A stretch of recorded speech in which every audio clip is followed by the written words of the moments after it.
Olá, bem-vindos a mais uma aula. Na aula passada a gente falou um pouquinho o que é inteligência artificial, o que é machine learning, e fez um exercício prático sobre isso, certo? Hoje a gente vai falar como conceber um problema, como definir uma situação em termos de machine learning, como escolher um modelo para isso e entendendo como os modelos de machine learning funcionam, como escolher o melhor modelo para um certo problema.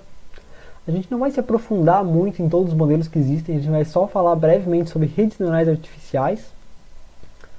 E a partir do caso de redes neurais, como treinar e como avaliar modelos. Bom, e a gente vai começar contando uma pequena história para ilustrar como que se começa um projeto em Machine Learning. Semestre passado eu estava fazendo um intercâmbio na Finlândia, e lá eles têm muito costume de colher cogumelo. Colher cogumelo selvagem, no meio da floresta. Que alguns cogumelos são venenosos. E é bem difícil diferenciar o que é um cogumelo venenoso do que é um cogumelo comestível. Eles sabem. Nem todo mundo. Mas quem está acostumado a coletar, com certeza sabe quais podem ser comidos e quais não podem. Eu, que sou um estrangeiro, não sei fazer isso. E eu fui fazer a experiência de colher cogumelos na floresta. Com um finlandês, obviamente. Não faço sozinho. Então, como é que eu poderia conceber esse problema de ter que colher cogumelos querendo sobreviver, querendo comer eles, ao invés de morrer? Como é que eu posso trabalhar isso em termos de machine learning? Como é que eu poderia automatizar a tarefa de olhar para um cogumelo e saber se ele é comestível ou não? Y igual a f de x, essa é a resposta. Todo problema de machine learning supervisionado pode ser resumido por essa equação.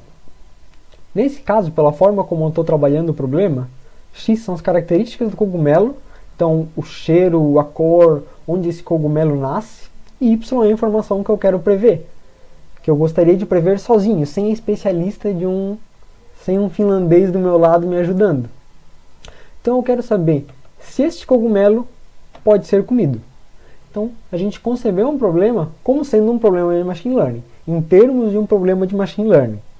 Agora a gente tem que saber, ok, a gente sabe que as características do cogumelo vão ser a entrada do meu modelo, mas como é que vão estar descritas essas características? Quais características eu vou pegar? Eu vou fazer isso na forma de uma tabela e colocar valores numéricos para cada característica? Eu vou descrever na forma de um texto e o modelo vai ter que entender esse texto e entender se esse cogumelo é venenoso ou não? Eu vou simplesmente tirar uma foto do cogumelo e a partir das características da foto descobrir se esse cogumelo é comestível ou não? Depois que eu tomei essas decisões, como é que eu coleto esses dados? Se eu escolher fazer com imagem, eu vou tirar foto de 10 mil cogumelos e pedir para um finlandês me ajudar e falar se esses cogumelos são comestíveis ou não? Eu vou pesquisar na internet, eu vou pesquisar num livro, tomar como base esse livro aqui para saber se os cogumelos são comestíveis ou não, a partir da foto, da imagem. Ou então eu vou pegar as características dele e fazer esse mesmo processo de falar com o finlandês. Como é que vai ser essa coleta de dados? Quantos dados eu preciso coletar? Será que eu consigo achar alguma base pronta na internet que vai me agilizar esse processo de coletar dados? E como é que eu vou avaliar esse modelo depois? Faz uma grande diferença se meu modelo se meu modelo cometer mais erros do tipo falso positivo, ou seja, ele erra para mais, ele erra falando que o cogumelo é venenoso, ou será que é pior ele cometer um erro do tipo falso negativo? Um erro dizendo que é da classe negativa, um erro dizendo que é da classe não venenosa. Para mim faz bastante diferença. Se eu achar que é um cogumelo venenoso quando não é venenoso, ok, eu deixei de coletar um cogumelo, não tem problema. Agora se eu achar que ele não é venenoso quando na verdade ele é venenoso, os resultados vão ser bem mais catastróficos. Então faz diferença que tipo de erro o meu modelo vai tender a cometer. Isso vai se refletir depois na forma como eu for avaliar esse modelo. Só que, bom, como eu falei, aqui a gente pode tirar a foto de 10 mil cogumelos, a gente pode pesquisar em livros quais são as características dos cogumelos venenosos, mas isso vai dar um baita trabalho. Eu vou passar muito mais trabalho automatizando a minha tarefa do que a tarefa em si. Então, será que eu consigo achar bases na internet prontas para me solucionar esse problema? Vamos procurar. Tem aqui algumas fontes, são alguns repositórios de datasets para machine learning, que vocês podem recorrer a eles sempre que vocês estiverem precisando de dados em alguma situação. Eu vou começar aqui procurando pelo Kaggle, que é um site bem famoso, que tem datasets, códigos prontos, pessoas comentando, várias coisas. Então, eu vou lá no meu navegador, já tenho a página aberta aqui do Kaggle, e vou simplesmente procurar por mushroom, cogumelos em inglês. E olha só, tem um dataset para cogumelos. Até parece que eu já sabia com antecedência. Vamos abrir aqui, então ele dá uma descrição do problema. Ele diz aqui, a gente coletou os cogumelos a partir de tal livro, tais características. Então ele descreve como foi a coleta desses dados, que é o que a gente veio refletindo um pouco. Ele tem aqui uma descrição também das variáveis, mas eu vou ir direto para os códigos prontos que tem para isso, para os Jupyter Notebooks que já foram desenvolvidos. Eu quero começar explorando um pouco esses dados, tirando algumas visualizações. Então eu vou procurar aqui por EDA, que significa Exploratory Data Analysis, análise exploratória, assim, tirar alguns gráficos, algumas estatísticas a partir desse dataset. Então eu abri aqui um notebook interessante que me pareceu, visualizações e tal. Vamos ver o que ele faz aqui. Ele começa importando algumas bibliotecas, carrega e tudo mais. Vamos pegar aqui alguns gráficos que ele tira. Ele faz algumas conversões dos tipos de dados. Isso a gente vai ver na próxima aula, por que converter dados e como converter os tipos de dados. Vamos ver o que interessa aqui, tirar algumas visualizações. Ok, os dados estão balanceados, então a gente tem mais ou menos o mesmo número de cogumelos venenosos e não venenosos, que é uma coisa positiva para o algoritmo de Machine Learning aprender. Praticamente todo modelo de Machine Learning aprende com mais facilidade quando as classes estão balanceadas. Então a gente pode ver aqui, se a gente fizer uma visualização pelo formato do chapeuzinho, do cogumelo, e diferenciar aqui pela cor se é venenoso ou se não é venenoso, se o cogumelo tiver formato de sino, então tem uma boa probabilidade dele ser um cogumelo comestível. A maior parte dos cogumelos que tem formato de sino são do tipo comestível.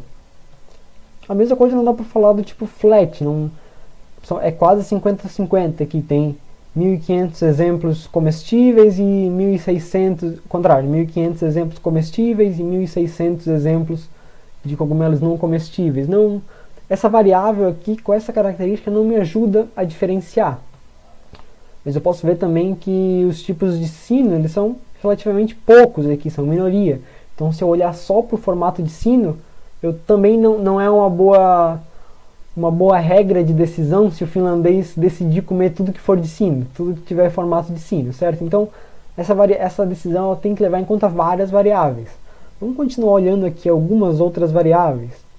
A gente pode ver, por exemplo, que toda a cor do chapeuzinho, sempre que for verde, é comestível. Porque as poucas amostras de cogumelos com capinha verde aqui, elas eram todas comestíveis. A mesma coisa dá para dizer do purple. Outras variáveis que a gente pode observar aqui, ele vai tirando várias visualizações. Esse aqui ele está traçando todas as variáveis versus todas as variáveis. Então, cada gráfico desses aqui é um gráfico de duas dimensões, uma variável contra a outra, de todas as variáveis versus todas as variáveis.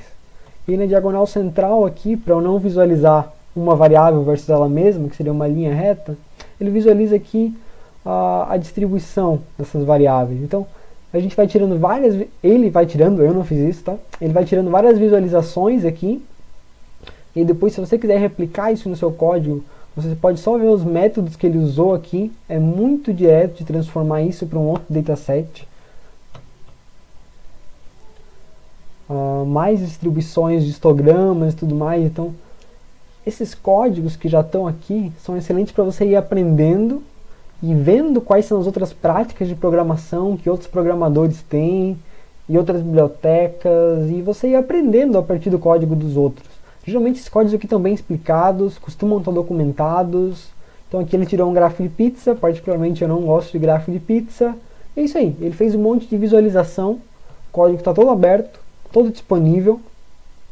A gente pode pegar outros datasets aqui para ir explorando o problema. Se eu pegar, por exemplo, aqui, olha, fala que é simples, tutorial para iniciante. Beleza, parece um ponto de partida inicial. Então primeiro ele explica um pouco aqui, compreendendo o problema, tudo mais. Então ele também tira algumas visualizações, beleza? Tira visualizações, também transforma os dados da mesma forma que o anterior fez. E no finalzinho, a construção do modelo em si dele é algumas poucas linhas de Python. Ele usa um modelo de árvores de decisão, que tem algum conteúdo nos slides daqui para frente sobre árvores de decisão. Então ele simplesmente importa o modelo de uma forma muito similar como eu fiz no último exercício com vinhos. Simplesmente importa o modelo, faz o fit para o conjunto de treinamentos, e depois avalia como é que o modelo se saiu usando o conjunto de validação. Então você pode pegar esses exemplos, costuma ter comentários no final. Se aqui não tem comentários, mas se eu abrir um outro dataset, por exemplo esse que vai comparando vários modelos, e aí você pode tomar esses notebooks como base para implementar outros modelos e para testar outros modelos. Se a gente for ali nos comentários dele, vamos ver se tem alguma coisa interessante nos comentários. Olha, o primeiro comentário que ele fala aqui, ele está apontando um erro nesse notebook. Ele fala, olha, muito legal o notebook que tu fez, mas tem um erro aqui, tem uma falha metodológica. Então é sempre legal ver os comentários, porque você pode não só aprender com a falha, mas você pode corrigir a falha depois. Você pode mandar um follow-up aqui para ele, olha, eu corrigi a tua falha, eu melhorei alguma coisa. Você pode mandar o link para o teu próprio notebook, fazer um networking aqui. Então, tem links explicando os erros e tudo mais. Então o pessoal aqui interage, conversa sobre dataset, divulga suas próprias soluções. Então isso aqui, o Kaggle é um ambiente muito legal para vocês acharem algum dataset que é do interesse de vocês e começarem a explorar os códigos que tem prontos aqui, beleza? Então, no nosso caso aqui, dos cogumelos, eu comecei com um exemplo mais ou menos real, que faz sentido em uma aplicação. Eu queria automatizar o processo de identificar se um certo objeto é danoso ou não à minha saúde. Formulei esse problema como um problema tratável por Machine Learning e depois busquei por bases de dados que satisfazessem o meu problema, ou que pelo menos me dessem um start inicial.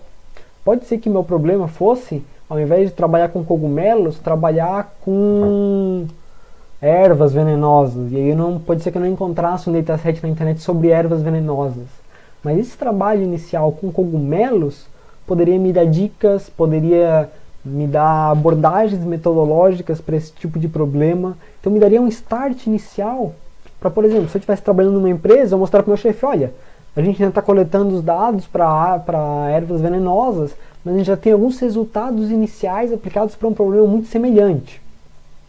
Então, te dá um balizamento inicial para tu não ficar perdido, tu não passar meses coletando dado antes de chegar em algum resultado. O Kaggle pode ser um excelente ponto inicial para tu ter um nível 0 de onde começar, beleza?